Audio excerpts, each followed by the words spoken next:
What if it was destined? Wasn't it always you and me? What if it was destined? Welcome to Season 8 of the Life Giver Podcast. I'm your host, Corey Weathers. I'm a military spouse, clinician, and leadership coach, and Life Giver is where I get to spark honest conversations, interview experts, and encourage you with topics on military culture, marriage, and leadership. So give yourself permission to pause and lean in. There's something for everyone here.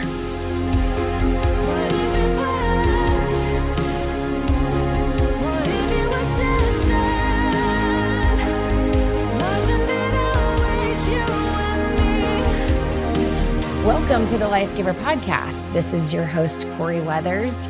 If you are just now joining me for Season 8, I highly encourage you to go back and listen to the first series of Season 8, which was all about marriage and intimacy. And those of you who did listen to it, how amazing was Dana and Dr. Seitzma and Shanti Feldhan. I mean, what a way to start Season 8 with some amazing authors, experts in the field of marriage and intimacy. And I know that is a group of topics that I know is really important to a lot of you out there. So if you haven't heard them, go back and listen to them. There is so much just gold as far as information goes and helpful advice in those first few episodes. And so for the rest of Season 8, we're going to do other series. And so this is an episode that is going to touch on not only something that is huge in your relationships and in your marriage. I'm sure you're going to see it in your parenting if you have kids,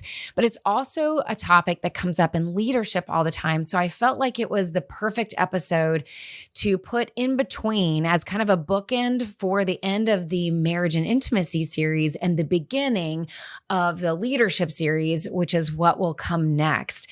I have some incredible interviews coming on the leadership series to include Peter Docker, an incredible author and speaker on leadership. And he wrote a fantastic book called Leading from the Jump Seat. We're going to talk all about that. So don't miss the upcoming episodes in the leadership series coming up next.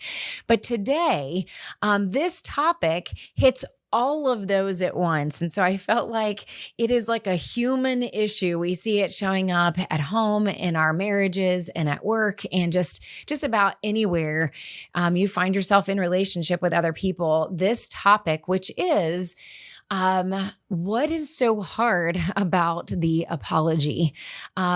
So basically, we're going back to the basics of conflict resolution, the basics of communication, the basics of what does it look like or mean to restore and repair your relationships. And it all comes down to this one thing, this one phrase, 2 words, which is, I'm sorry. Like, why is that so hard for all of us to say?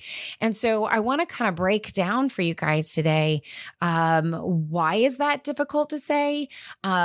What do we do when we are in a conflict and we're battling over who should say I'm sorry and why should they say I'm sorry? And do I have to say I'm sorry about that? And just what is happening when that's going on? And so hopefully this will be helpful.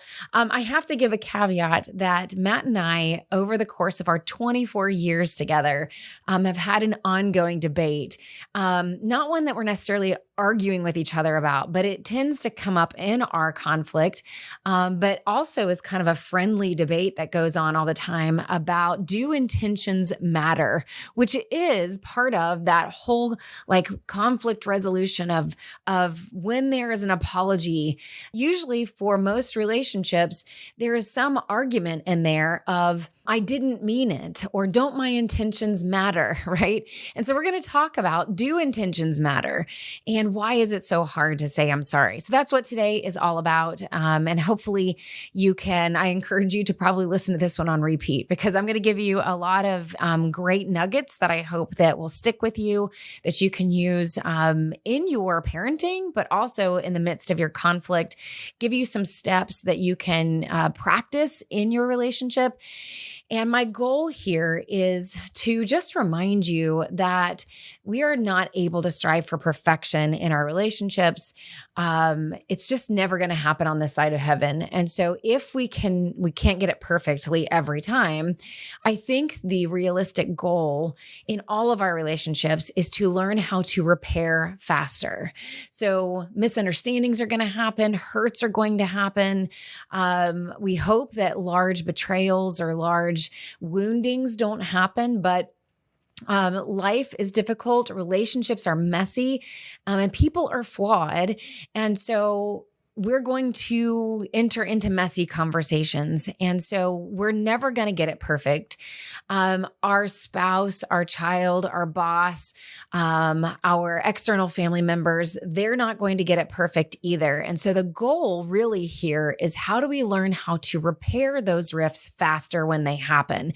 So we don't want these long, drawn out, really hurtful, lingering hurts to continue. And that's why I think learning about the importance of how to apologize, how to repair when an apology does need to happen, and really getting to how do we move faster in this conversation so we don't have a long, drawn-out resolution that I think just adds fuel to the fire and more hurt, right? We all know what it's like to have an initial hurt. And, in hindsight, we can say this hurt happened.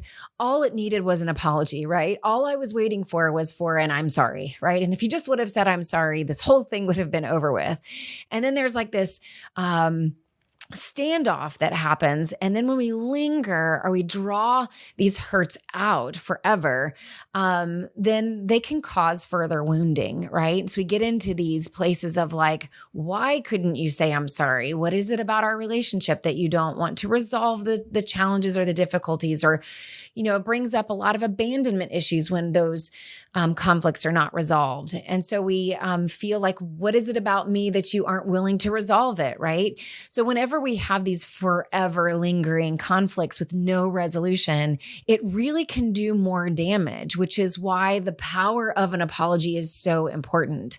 But we also know that just throwing out a generic, half-hearted, I'm sorry, doesn't really cut it, right? So we've got to talk about the art of an apology and what are the dynamics that are happening to kind of slow down the conflict, kind of assess what's really happening, how to figure out, do you need to be the one that's apologizing, and really just helping us repair faster. So that is the topic. That's the goal. So let's break it down and kind of start with this. Yes, I know sometimes a misunderstanding can happen. Two people can be hurt at once.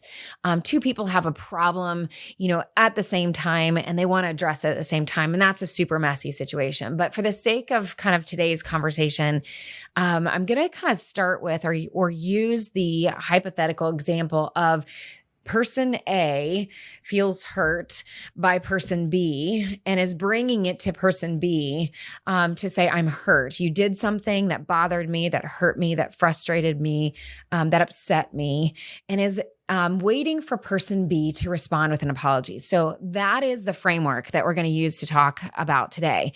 And then I think maybe we'll be able to then take all of these tips and these lessons that we're going to talk about today, and we can probably apply them to the messier situation of two people are hurt at once and kind of who goes first, right?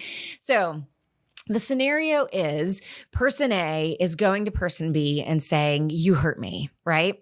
And so what's happening in that moment is person A feels hurt, pain. They feel undervalued. They feel that person wasn't being thoughtful of them. Like whatever that hurt or pain or frustration is, they're bringing it to person B and they're wanting to show them, hey, this is what you did that hurt me. I need you to acknowledge it, see it, value the state of what I'm going through and what those emotions are, and to care more about what's going on in me and how that impacted me than whatever your thoughts and feelings are about what you did, right? That's what person A is actually trying to do. I'm coming to you and I need you and I want you to value me and my experience and my heart, really, right? Do you care enough about me to heal my soul, right?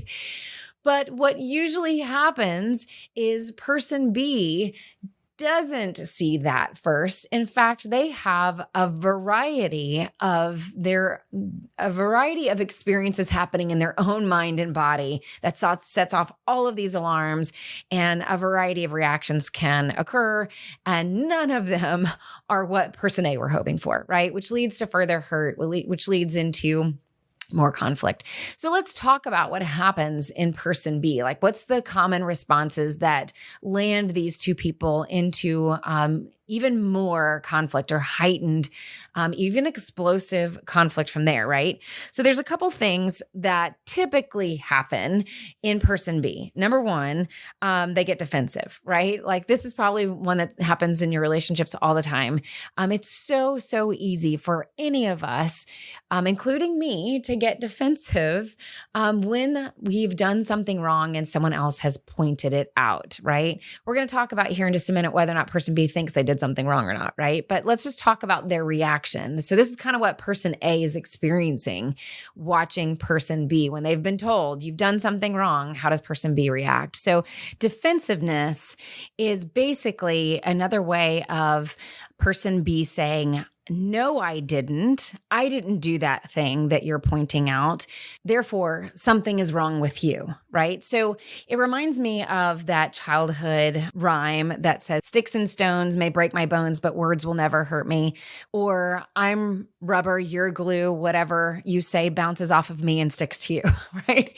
So it's amazing how we kind of carry some of these childhood things into our adult communication. But defensiveness usually comes from shame that might be happening internally. It is that fear of being wrong or doing something wrong, or something must be wrong with me, or not wanting to feel that we have hurt someone, or not wanting to acknowledge that we're capable of hurting the other person. And so it is, how can I not absorb what you're saying? Because it is more painful for me. It's more psychologically uncomfortable for me to accept what you're saying. And so I'm going to deflect it instead. And so I'm going to bounce it off of me and back to you. No, I didn't do what you're saying. You interpreted that incorrectly, which is another way of saying, I didn't do something wrong. You did something wrong, right? The second thing, and I kind of alluded to this with the defensiveness, but the second thing that can happen is this warm wash of shame.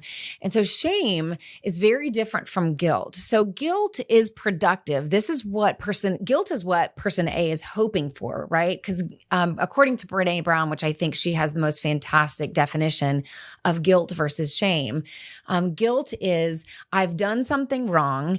And that feeling of guilt is a very productive feeling. It's something that encourages us and motivates us to want to make it right. So if I know that I've done something wrong, I feel guilty about that. I want to make amends. I want to say I'm sorry, and I want to make it right between us. That would be healthy guilt. But Brené Brown talks about how shame is the swampland of the soul. And so shame is, I am a mistake. Guilt is, I made a mistake. Shame is, I am a mistake. So we see this in ourselves for sure, but we can also see it in those around us when they spiral into this kind of shame spiral of, I'm a terrible person. I can't, it can sound all kinds of ways. Sometimes it can be silent. Sometimes it can be quite verbal. But either way, defensiveness or shame shifts the subject, and we've added a new subject, right? Or we've added a new topic. So basically, person A is saying, topic number one is you hurt me. I need you and want you to address it. That's topic number one. But in defensiveness, when I've said, no, I didn't do anything wrong, you did something wrong, we've added a secondary topic that person B is now saying, you did something wrong. So defensiveness creates this kind of standoff of which wrong gets addressed first, what person A brought up or what person B is secondarily bringing up in order to deflect and not have to address being held accountable, right?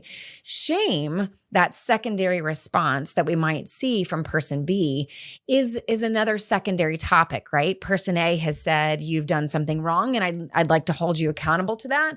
Whereas when we have somebody that responds in shame and goes into a shame spiral, we've added a new subject when we start saying, I'm a terrible person, I can't get anything right. And in a shame spiral, what ends up happening is it shifts the whole conversation, because now that person B is shame spiraling, person A feels the need or the pressure to abandon their own hurt and their original topic that they brought up to be addressed in the first place, and now have to chase person B down the shame spiral to try to convince them that they're not a terrible person. You can hear how the topic has shifted, right? We've shifted the topic to a new topic, which is person B a terrible person or not, right? So we've abandoned person A's need for accountability, a need for their hurt being addressed. And now we're chasing the insecurity issue that's happening in person B. So in both defensiveness and in shame responses, you can hear how a secondary topic is brought up in order to kind of distract from the psychological discomfort that person B has in addressing their own humanity and their ability to do something wrong and hurt another person. And instead, we're going to shift the topic off of ourselves. Even though shame, it sounds like I'm taking the attention is about I'm a terrible person, but we've taken it off the topic of I hurt you, and I don't have to or don't want to address the hurt in you and what that brings up in me. Instead, I'm going to go down this kind of deep hole of insecurity and have you rescue me, right? So now the topic is person A is rescuing person B. Okay. A third response that you might see, and what's interesting is that depending on the conflict, you might see all three of these responses happen over the course of a conflict. So it's not uncommon. But I think, and there's far more than just these three, but I think it's really helpful to at least be able to identify what's happening in you and in the other person when these three things happen. So the third one is where intentions come in. The battle or the conflict over do intentions matter is in this third response, which is I didn't mean to, right? So person A comes to person B and says, you hurt me, you did something wrong, I'm holding you accountable, I need you to say I'm sorry, I want you to say I'm sorry. And instead of doing that, person B responds with, well, I didn't mean it. Right? And this is, in this third example, this is where the battle of do intentions matter? That's the new conflict. It's the new topic, right? We've again shifted away from person A's hurt, and now we are on the new argument, the new topic of do intentions matter? So this is the debate that my husband and I have had for, just our whole marriage. And honestly, we sometimes laugh about it, and sometimes it comes up in our conflicts still. And it comes up in our conflicts really because I think the answer to this debate of do intentions matter? Does it matter that person B didn't mean to? Like they may genuinely have meant something else entirely, but person A was hurt by it and person B had no ill intentions, and that's most of the time what's happening in relationships. People aren't usually just outright trying to hurt each other, right? There's these misunderstandings, these missteps. We pass each other like ships in the night, right? And so, I stepped on your foot. This is a stupid example, right? But I stepped on your foot, but I didn't mean to. And so do intentions matter? I think the answer to that is yes, but not yet. Okay. Matt and I joke all the time when this comes up in our relationship that intentions only matter to person B. And depending on who's in that position of person B, that's when intentions matter, right? But for person A who's been hurt, they're pretty much saying, your intentions don't necessarily matter. Like, I need you to address the hurt that's happened in me. Yes, your intentions matter, but they don't matter more than you addressing the hurt that's happening in me. In other words, intentions matter, but intentions are different from impact, right? So this is an impact versus intention debate. So intentions do have their place. Yes, it does matter what's in your heart. Yes, it does matter what you meant to do or what you didn't mean to do. But I think if we reframe the language to intention versus impact, it helps us pull apart these two topics that are now in debate between person A and person B to help us clarify what actually needs to happen. Gottman, which is one of the leading experts in marriage and communication and relationships, talks about what he calls the 4 horsemen. So the 4 reactions that really destroy relationships, especially in conflict. And he lists them as criticism, defensiveness, which we've just covered, but also stonewalling, and contempt.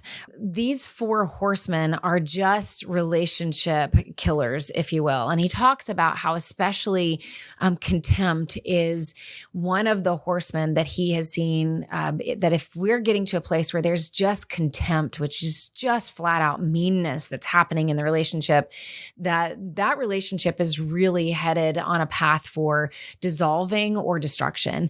But I wanted to kind of point out a couple of responses that we hear a lot nowadays. There's certain words that are kind of floating around or being used to describe unhealthy communication, especially in conflict, that I hear all the time. For example, I hear from people like, is my spouse or is my external family member a narcissist, right? Everybody's a narcissist nowadays is the way that word is being thrown around. And that's actually a diagnosable personality issue, right? And so, no, I don't believe everybody's a narcissist. I think that all of us have the ability to be selfish. All of us have the ability to put ourselves first and not put person A first, right? But we probably should be careful to not label everyone as a narcissist and actually do our homework to see, is there room for growth? Is that person ever willing to change or grow or evolve? Is there something that we could do better on our side of communication? For example, there's a lot of people that might claim the other person is a narcissist, but we're not bringing them opportunities to repair the relationship. We're just hoping that they will resolve it themselves and see that we are in pain and guess on what we need and then chase us and pursue us and rescue us from our hurt. And if they're not willing to do that, they must be a narcissist. So I think we have to be careful with some of the words that we choose. But there's 2 other words that kind of are being used more often. And I think it's really important to understand them better. Gaslighting is another one that's used a lot. Gaslighting comes from an older movie where the husband was literally changing the lights in his wife's house. And as she is saying, hey, I think that like the house is getting darker and these lights are not working like they used to. And he would just kind of keep with the response of, no, they're the same as they've always been. And you're just seeing things. And he would continue to turn down the lights and remove the gas from the lights and make her ultimately feel crazy. So gaslighting is a form of manipulation. It is basically when person A says, you hurt me, and person B goes, no, I didn't. I didn't even do that thing that you're talking about. You're making it up. You're crazy, right?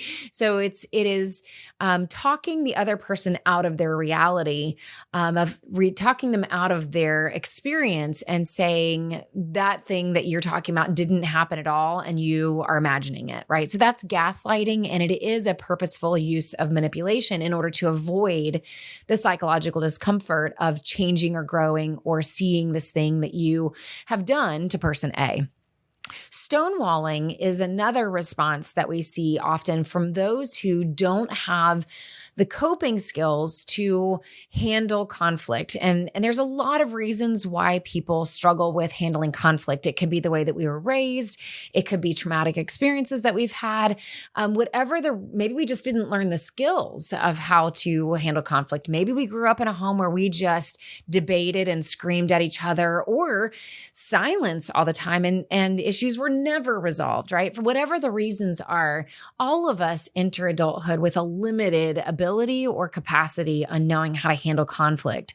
So stonewalling is what happens whether it's because someone is afraid of dealing with their own discomfort of hurting the other person, or usually it's because there's a flooding that happens in their body and in their mind of kind of this. It could be the warm wash of shame. It could be I don't know how to handle this situation, but it is a flooding that happens. And because of that flooding, they're in a fight or flight state. And so they just want to avoid the situation altogether. And it's literally like throwing up a wall to that person and backing out of the conversation and closing it down. So stonewalling is when person A says, hey, you did something wrong. I'd like for you to apologize. And the other person who is stonewalling might say, I don't want to talk about this, or we're never going to talk about it again. Or they may come back with accusations, or they're going to storm off, or they're going to shut down the conversation and never return. So think of it as an unhealthy timeout that never ends, right?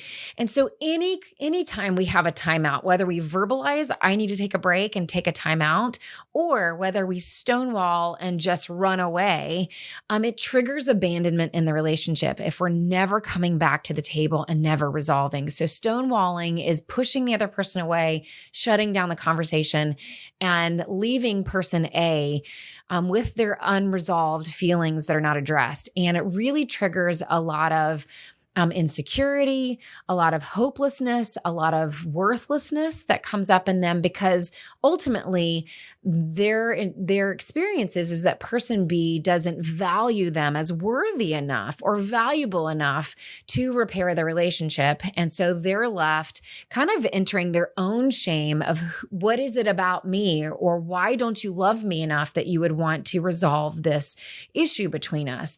Meanwhile, the person that is stonewalling is really coming from a place of they don't know how to resolve it, or it's too uncomfortable for them to resolve it.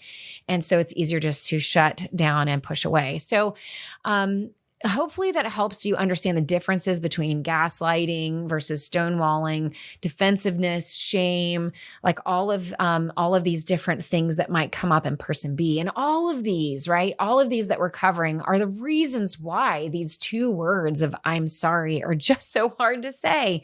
Because really, if we could sum it all up, it comes down to it is hard for all of us as human beings to see the wrong in ourselves, to see our own sinfulness, or see our own flawedness that makes it possible for us to hurt another person. And I genuinely believe that all of us, unless maybe you are like this very, very small percentage of people that are a narcissist or are a sociopath, which is even a smaller percentage that just doesn't care or is actually wanting to hurt other people, a majority of the population is genuinely trying to not hurt anybody. And so when you kind of have this mirror that's held up to you, that you see your flawedness and your ability to hurt another person, it's overwhelming. It can be overwhelming to anybody. And so rather than just say those two words,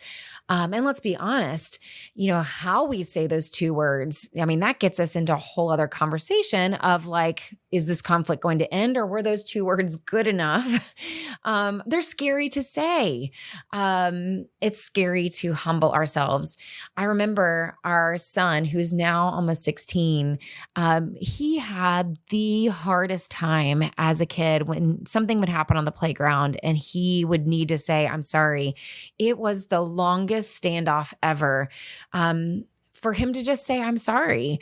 And he would just throw a temper tantrum. We would have literally a standoff on the playground. But there was times that I knew like, this is so important for you to learn how to say, I'm sorry. Like we cannot walk away just because it's hard for you to say it or just because it's uncomfortable.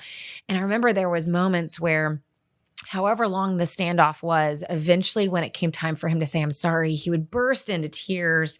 And it just was so overwhelming for him to be vulnerable and own that he had hurt someone. And I genuinely believe he is just a sensitive person that actually cares about people. And the thought that he had to admit that he actually hurt someone was just too painful for him to bear, but such an important skill to learn, not just the humility of seeing ourselves accurately, but also the humility of tending to and repairing the relationships around us. So those are some of the biggest reactions that you might see in person B, but let's get to like, how do we actually repair the relationship, right? That's the important part is yes, we need to understand and recognize what's happening in the people around us, but really what we're here to talk about is how do we actually repair? And more importantly, how do we learn to repair faster? And I think paying attention to all of these details can help us eventually learn the skill of repairing faster.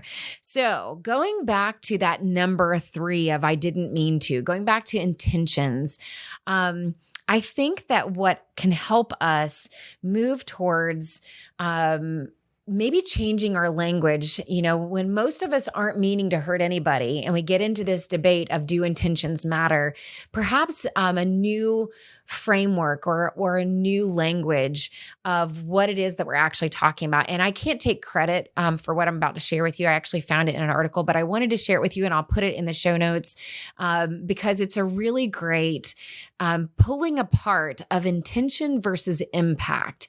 Because what person A is talking about is what you did, like your behavior made an impact on me. When you stepped on my foot, the impact was that it hurt my foot. And I'm wanting you and asking you to address the impact of your behavior on my life. Whereas person B is struggling with their intent, right? So let's define those two. Intent is what you have in mind as the goal when you decide to perform an action. So your intention, it reflects what type of impact you want to create with your action. So this is what you have in mind. Like this is what's in your heart, what your intentions were.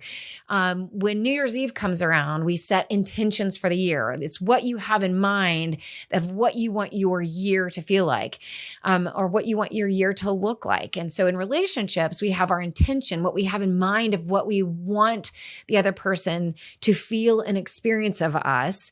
But that is different from impact. So impact is the result of those actions. The results aren't necessarily the same as what you may have intended. Impact reflects the reality of your actions. So that's a great kind of, if you want to shorten that, impact is the reality of your actions. Okay. What really happened? I didn't mean to step on your foot. That was my intent. But the impact was that the reality is I did, right? So intention versus impact. So let me give you a couple of tips on intent versus impact, okay? Intent is what you wanted to do. Impact is the reality, okay? Intent is how you think or feel. Impact is how your actions make the other person feel, okay? Another one, intent is who you are. Impact is what you did. Are you hearing the difference? Okay. So when you find yourself in an argument of do intentions matter, they do matter, but not yet in the conflict. Okay. Because what we need to do is address the first topic that was brought up from person A, which was, I'm asking you to address the impact. Okay. Intention is the secondary topic, which, I have so many memories of conversations with couples and sessions, and even in our own marriage where it's like, should I have a camera happening in our house during a conflict when you can hear, like, I know I'm not crazy. I know you said this, or I know you did this, and now you're making me feel crazy like I didn't, right? So that's the defensiveness and gaslighting going on, right? We've got to talk about the reality of I experienced your behavior this way. It is my reality, and I'm asking you to address your impact on me, right? Okay. So, intention versus impact. That's number one for how do we start to repair faster. We need to pull apart intentions versus impact. Number two, the second thing we need to do when we are faced with a conflict where an apology needs to happen or person A is asking for an apology is number two, one topic at a time. Okay. One topic at a time. Slow down the conflict, slow down the conversation. If we're bringing in all kinds of other topics, secondary, tertiary, like if we're bringing lots of topics into the conversation, it can get really confusing and then nothing is getting resolved and everybody is going in all sorts of different directions. And now everybody's feeling shame and nothing is getting done. It becomes completely unproductive, right? So, whatever the first topic was, in this case, person A saying, you did this wrong and I need you to see its impact on my life and address it. That's topic number one. We cannot move on to a secondary topic. Not what we meant to do, the defensiveness around it, what you also did, and I would also suggest to person A, let's not do like a shotgun effect at person B and bring up like 5 topics at once of what they've done wrong. Like we should be bringing up one topic at a time and addressing and healing that topic one at a time. Once it is resolved, once we get to, and I'm sorry, well, and I'll walk through how we get there, but once we resolve that and person A feels that it's resolved, then we can move on to topic number 2, which might be your intentions, person B's intentions, whether or not they meant to do it, or person B saying, yes, but in the course of this conflict, the way that you were talking at me or the way that you were screaming at me, that's something that I now need to bring up with you. It's the secondary topic. Now we can go into that secondary topic, but we need to address them one at a time to keep things as clean and as streamlined as possible so that we are repairing along the way. Timeouts are good, and we're going to get to that in a second, but we need to be careful that if there is like another secondary topic that needs to come up, unless we're just flat out exhausted, we might want to give room for that secondary topic to come in afterwards if needed, right? Like if we get into, I'm going to bring up the reality of your choice in my life, person A is bringing it up, they get their apology, and then we shut down and we don't have any other conversation after that. That usually doesn't go really well, right? Because there's been a lot of things that are happening in this conflict. And so moving on to that, whatever that hanging, unresolved secondary topic, that would be the time for that, okay? So just to review, number 1, separate intention versus impact. Number 2, address one topic at a time. Usually whoever brought up the first topic, they should go first. Number 3, number 3 is have a race towards maturity. So let me explain where that came from. When I was teaching, this was when Matt was stationed at the Intelligence Center in Charlottesville. We were teaching on the importance of curiosity in the workplace, especially when there is the potential for conflict. This organization had a lot of civilians who've worked there for years.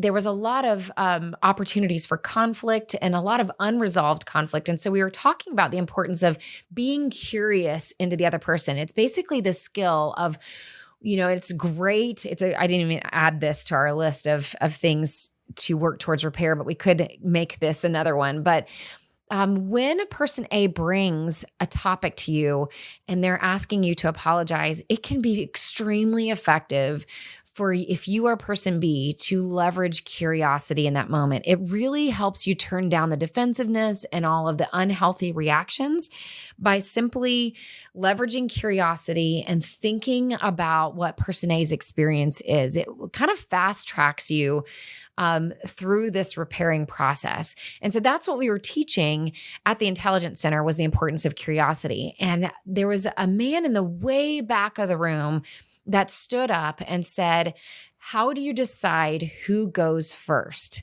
to be curious? So he was basically saying, if you're in the middle of a conflict, and you're like clashing and there's conflict and both of you have a lot of feelings, who goes first in being curious? Who goes first, letting the other person resolve their problem, their issue first? And the answer that I just kind of said off the cuff that has really stuck with me over the years is I said to him, whoever is the most mature. So do you want to be the one that is the more mature, or do you want to be the one that is the least mature in the moment of conflict, right? I think all of us would rather be the most mature. And honestly, Matt and I have used that in our relationship and in our conflict. It's kind of been funny because ever since I've said that, like if we find ourselves in conflict, really this race for maturity is who's going to be the first one to be the bigger person? Who's going to be the first one to let the other go first? And that is so hard to do because we all want to win and we all want to be right. And we all want to be the one that doesn't have to say, I'm sorry. Right. And so it's really funny because Matt and I share all the time how in the beginning of our relationship, we really, really struggled. And Matt shares openly that he struggled with a temper in the beginning of our marriage. And he has worked so much on that over the years and really flipped it. And so now when we would get into conflict, I would be upset, he'd be upset. And then he would take this deep breath. And sometimes he takes this deep breath and he goes, so what I hear you saying is, which makes me so mad because he's won the maturity race, right? He's the first one to do reflective listening and calm himself and to let me go first in having my issue resolved. And so, of course, in a funny, ironic way, I get even more mad because now I've lost the race, right? And so it doesn't give us permission to be, to launch into childish behavior and complete immaturity. But the goal here is to have a race for maturity. Like, can you race against yourself even to say, I could act like a child right now, but I'm going to choose to respond with maturity, which means I'm going to choose humility and curiosity and have a servant heart towards wanting person A to have whatever the issue is that they have with me resolved and repaired. And to do so means I have to let their issue go first and for me to be the most mature one or to maybe try to out-mature them, right?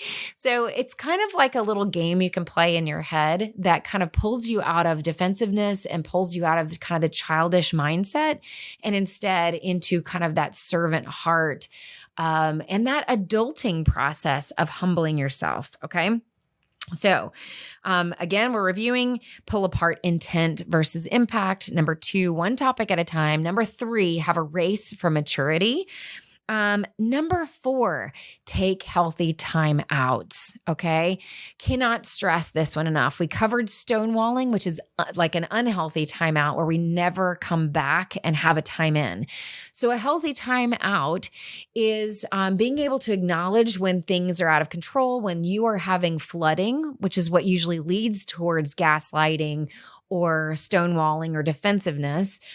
When we are having that kind of flooding of shame, even in our bodies. And Gottman talks about how our heart rate in conflict really kicks up, how we lose the ability to think clearly and be mature. And so if you find yourself in a flooded state, call a timeout. A timeout is healthy. It helps us calm our bodies down, where we can do the one thing that we have control over, which is our breathing, that helps us calm our heart rate down so that we can think clearly and then enter back into that repair process of being mature and being open to humility and curiosity and really valuing what's happening in person A, right? So call a timeout if you need to, but the healthy timeout involves being able to call a healthy time in. So it might look like, hey, I hear what you're saying. I'm really flooding right now, or I'm in a shame spiral right now. Can I just have 20 minutes to calm myself down and have a timeout? But in 20 minutes, we'll even set a timer, but in 20 minutes, we'll come back and we'll try again. Or a healthy timeout might be, hey, I really want to resolve this with you, but the kids are running around. Can we call a time in after we put the kids to bed? Or another thing that Matt and I share, there's scripture that says you should never let the sun go down on your anger. And we share with people all the time that we believe that scripture is taken out of context of trying to resolve a conflict going into like 2 and 3 o'clock at night, trying to resolve it before the sun comes up is not really healthy. When you are getting tired, you're also not able to think clearly. And so we always say nothing great is communicated or resolved after like 9 or 10 o'clock at night. And so if you are not thinking clearly and you're tired, call a timeout and say, let's talk about it in the morning. Is that okay if we call a time in tomorrow morning or over lunch if you have work tomorrow, right? So call healthy timeouts. But the important thing is that you officially call a time in so that we don't trigger abandonment in the other person. Okay. Timeouts are also not slamming doors, passive aggressively stomping away, right? It is a healthy communication. Use a cue word. If you can't say all the words that I said, choose a silly word like pineapple. I know for a while there when I was counseling couples and I would ask them, what would be a cue word that you can use with each other that you would know what that word means. For some reason, for a while there, everybody chose pineapple and I don't know why. So choose a silly word that creates humor or that reminds you to stay lighthearted. The point is do you have a way to communicate to the other person, I love you, I care about you, I want to resolve this, I want to repair it, but I need to call a healthy timeout, but I am committed to a healthy time in, okay? The last one, number 5, is be committed to grow. What is your plan for growth? Okay, so this is really hard. If we are going to learn to say, I'm sorry, which by the way, happens at any of these stages, right? Like we could find ourselves separating intent versus impact and going, I see my intentions matter. I didn't mean to, but I see the impact that I had on you and I'm sorry. Like that I'm sorry could happen right at that step number 1, right? But if it takes us getting to number 2, one topic at a time, and I'm willing to hear you, leveraging that number 3, which is a race for maturity, to go, you know what? I'm going to choose to be mature here. I'm going to choose to humble myself, and I'm going to choose to do one topic at a time, and I'm going to apologize sincerely with maturity, seeing that impact and seeing your topic first. That apology can come in there, right? Calling a healthy timeout of being able to call a timeout. And then after we think on it and find our words, being able to come back and say, I see what you were trying to tell me and I'm sorry, right? So these words, I'm sorry, can happen anywhere along this pipeline, if you want to call it, of this process to repair. We don't necessarily need to wait for the end, right? Let's get to those hard words sooner rather than later. But if we are going to say, I'm sorry, we also need to be able to have a plan for growth, right? Person A doesn't want just the apology. They want to know, are you able to repair this moment, but also restore this relationship, that this thing doesn't happen again and again and again, right? Like if we're going to have this one topic, if we're saying I'm sorry for the same thing and we're never changing or growing, this, person A bringing this topic to you, this topic is going to become a snowball, because now the topic is shifting from this one thing that you did wrong to this pattern of things that you never are willing to change. So now the topic has evolved like a snowball. And now it's like, why are you unwilling to change this thing? Such as, I hear all the time, whether it's, video games, putting video games before the family or before family time, or pornography, or these habits, or drinking, or right, like some of these habitual destructive behaviors.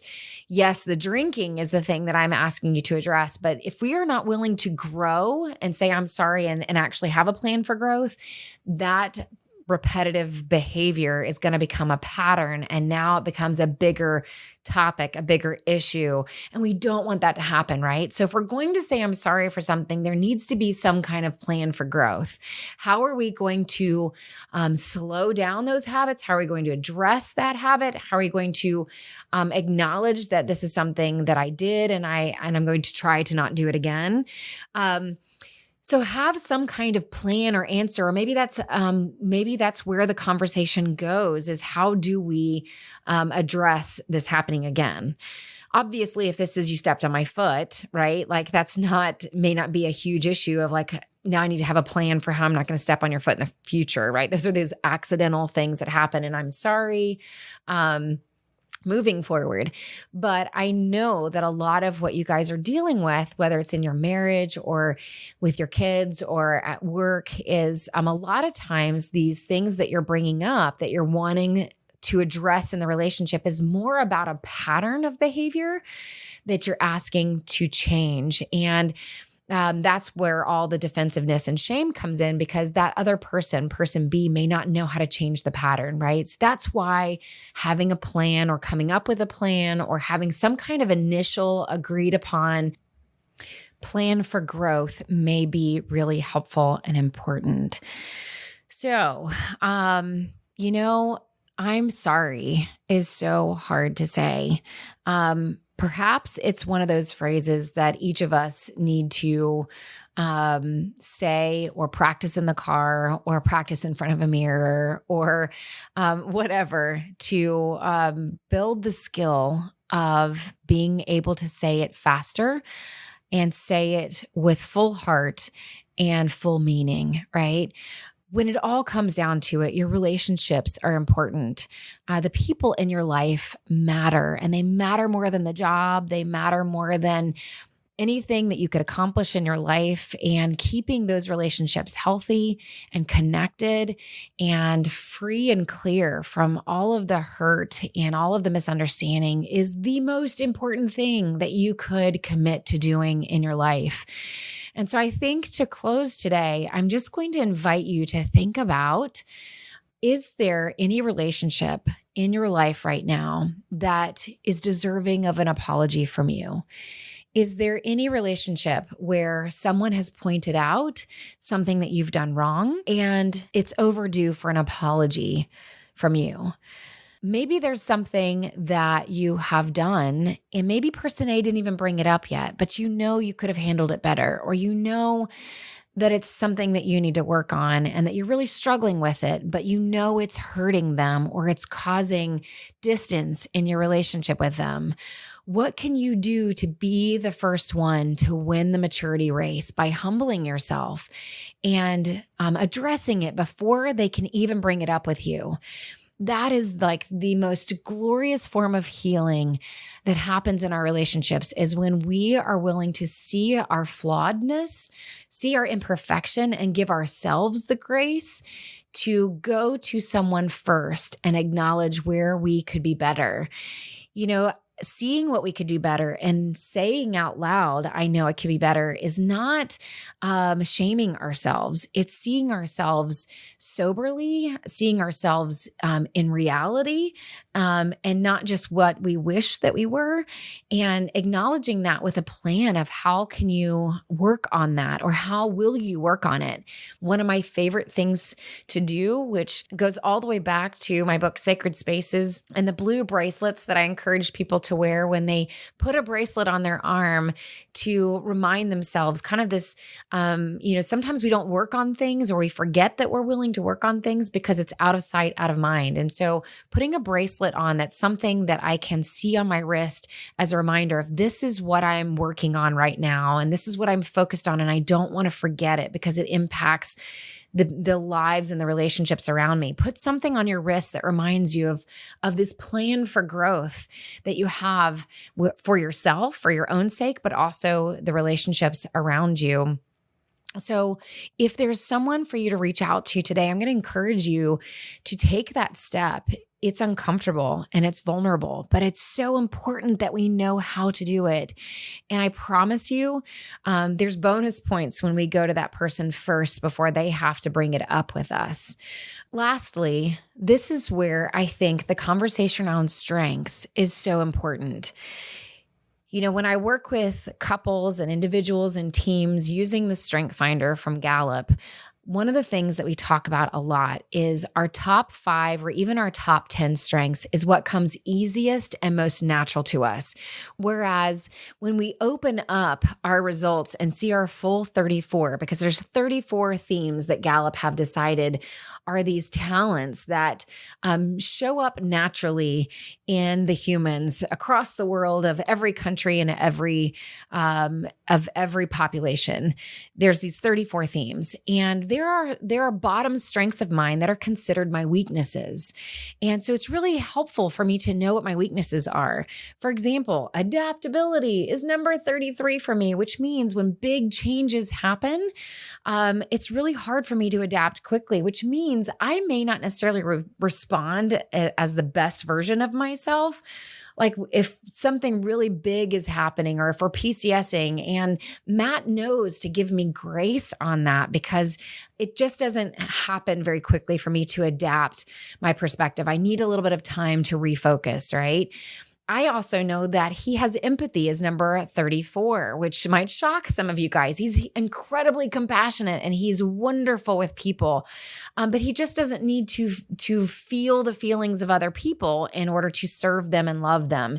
And so there's grace that goes to him. If I am wishing in that moment that he was leveraging empathy, it's so helpful to know that that's really hard for him to use empathy and feel someone else's feelings in order to engage that relationship or repair. He might be coming at it from a strategic place, or he might come at it from a different angle, or the desire to like close the gap of the relationship, but he may not necessarily need to feel the feelings that the other person is feeling in order to close the gap and heal the relationship. I hope that encourages some of you listening.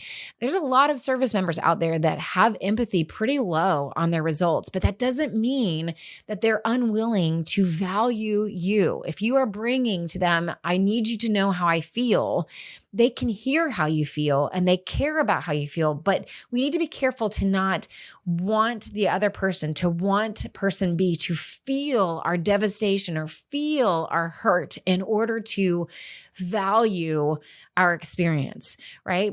That's not fully necessary. So when your spouse is saying, I hear you and I understand you and I'm sorry, can that be enough for you? That empathy for a lot of people does not come naturally. And that doesn't mean they're a robot, and it doesn't mean that they're cold, and it doesn't mean they're a narcissist, okay? It just means that they aren't leveraging that as the first or best talent that they have to resolve the conflict.